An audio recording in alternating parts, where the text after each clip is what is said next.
A relative of a former Bishop of Chichester who was accused of child abuse has called on the Archbishop of Canterbury to resign over his handling of the allegations. An independent review into the way Bishop George Bell was investigated found that his reputation had been catastrophically affected. He'd been hung out to dry. But the church has already paid compensation to the woman who made that accusation, meaning that they've now apologised to both her and George Bell's family.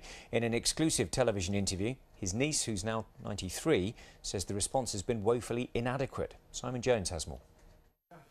From her care home, Barbara Whitley is fighting to restore her uncle's reputation.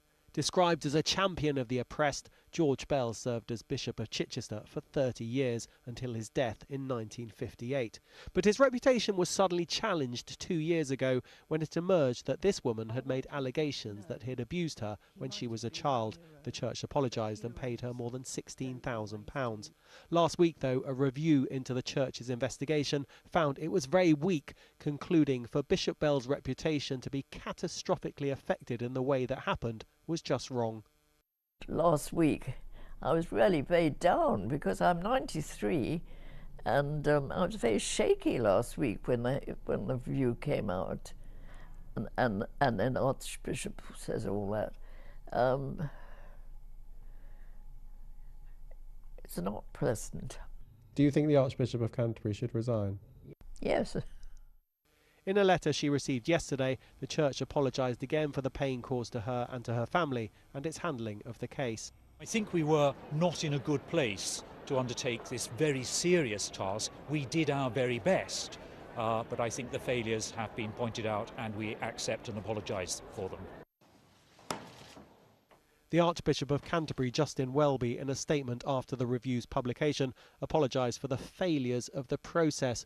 While he admitted Bishop Bell was in many ways a hero, he said he is also accused of great wickedness. I can understand his niece's distress, but the fact of the matter is that somebody came forward with these very serious allegations that he had assaulted a woman when she was a child. I'm absolutely determined to get this clear before I die.